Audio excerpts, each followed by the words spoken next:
Hello, my name is Muffy Mendoza. I blog at brownmamas.com where I focus on making moms better moms so that dads can be better dads. Children become, can you not do that? Sorry.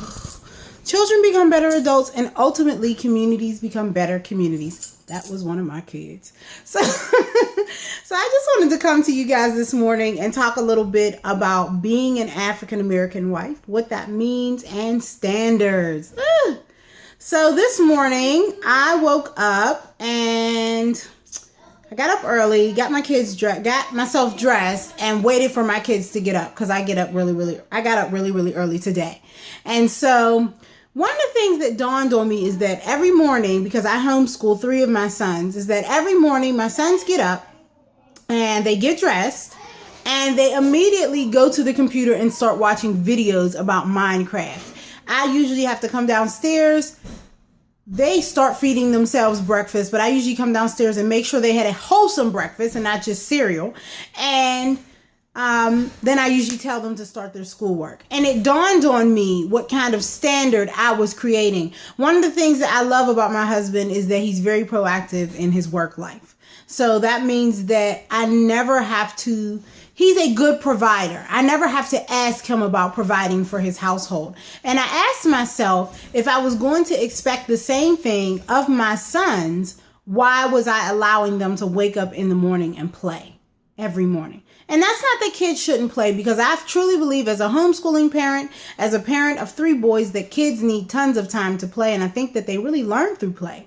But I also understand that the hardest thing about being a Black wife is setting standards, because many of us did not come from homes where we've seen cohesive marriages and cohesive families. So I think that you have to kind of, as you go through your marriage, you're kind of learning what you want in a man, and you're also learning what you want in a relationship and how the men in your life are supposed to conduct themselves, or at least that's the way I see it from my upbringing. And so it takes a lot of women always want to talk about the standards that you need to create in order to get a man. And I want to talk about the standards that you have to have and follow through with in order to keep your husband, in order to keep your mate, in order to raise... I'm sorry, I got to fix my eyebrow real quick. In order to raise sons that can be good husbands, because I'm a big advocate of that. I believe that as a Black woman, we owe it to our sisters to raise good sons who can be great husbands, because there's just too many Black women out here who deserve to be married and aren't, because there just aren't enough men who are capable of filling that capacity. And so when I thought about my sons this morning getting up every day and watching Minecraft videos, I said to myself, it's about time that I create a standard there. It's about time that I stop them from doing that, because what I don't want to happen is for their wives to have to coach them to be productive in their work life when they become husbands, because they will become husbands. At least it's mandatory in my crib. So I wanted to talk about that. And I think for African American wives in particular, one of the things that we have to realize as we go through our marriages is that it's less about what you say, and it's more about the follow through of the standard. Because I believe a man should lead in a marriage. I'm a true believer in that the man is the leader of the relationship. I believe that he should consult the wife, but the man is the leader. But I think one of the ways that we can use our feminine power is to have a standard and to follow through on that standard.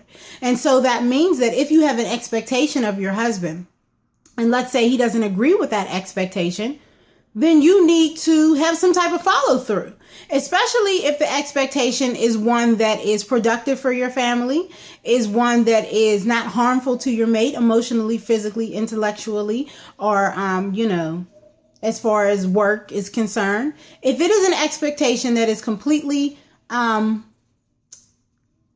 thoughtful and productive, then you need to have follow through. And I think that a lot of times we as wives, we don't have follow through. We say we want something done, and then we allow our mate to continue to make excuses as to why it won't be done or isn't going to be done, or we just don't follow through. So we say we want something, and then when the expectation is not met, we forget about it. And then we just get mad about it, and then there's an argument about it weeks and weeks later. That's not the way, and that's not the way to do this. I think that on both sides of the table, from a husband and a wife perspective, if you have an expectation in your relationship that's reasonable, there has to be a consequence for not meeting that expectation. Now, I don't believe in the consequence of cussing your husband out. I don't believe in the consequence of I'm not going to do what I'm supposed to do. But I think the consequence of that is ultimately, a part of it is doing it yourself and showing your mate that this expectation is reasonable and it is accomplishable. And I think another part of that is ensuring that your mate is not allowed to be comfortable not meeting that standard. Because I think that happens a lot in our relationships, because as Black women, a lot of times we are so concerned with keeping the man in the relationship that we set the standard, we don't follow through, and then we make it comfortable for the man to not meet the standard. Prime example, my husband loves football, but I am not an advocate of men watching football all day on Sunday. Just because I feel like if a man works a 9-to-5 job every day, in some ways on the weekends, he needs to be a productive citizen of his household. Because at the end of the day, if you have sons or even if you have daughters, the man is setting the standard for the children as far as how a man is supposed to conduct himself at home. So he does need to be productive at home. And so one of the things that I don't like is that he wants to watch football all day on Sunday. So I no longer make that comfortable for him. I give him 1 or 2 games. He's entitled to that. He's worked all week. But after that, you will no longer be comfortable watching those games. There will be noise. There will be things that need to be to-do lists given to you. There will be all kinds of ways for me to let you know that that standard is not to be broken in this household.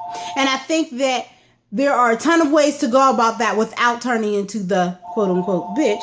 But you do got to employ some bitch tendencies, such as maybe a little bit of nagging, such as some reminders, such as one of the things I did was I downloaded an app called Remind Me on my cell phone, and it sends out reminders to my son and my husband, my oldest son and my husband. That's okay. To remind them of the things that they need to do. And if they don't complete it, I reset that remind me and send it out again. And next time it might be coupled with a phone call. And the next time an email. And the next time a tap, tap, tap. You need to get this done. So I think that we as wives need to make sure that we have standards in our marriage. The standard is not just about getting the man. It's also about keeping the man. What do you do? How do you make your mate rise to the occasion? Because the saying among Africans is that if you put your woman on the pedestal, she'll pull you up next to her. And I truly believe that. But sometimes I think it is hard. I think it is difficult to pull your man up. But one of the ways to do that is to create standards in your marriage. And don't make it comfortable for your mate to not live within that standard. Make sure that it is an expectation that is known. Make sure it's an expectation that you have thought out carefully. And make sure you got a game plan for helping your husband or your mate to rise to that occasion. So I just wanted to come and talk about that this morning. And I hope that helps somebody. My name is Muffy Mendoza. I blog at brownmamas.com. Woo! Where I focus on making moms better moms so that dads can be better dads, children become better adults, and ultimately communities become better communities. Have an awesome day, y'all. Bye-bye.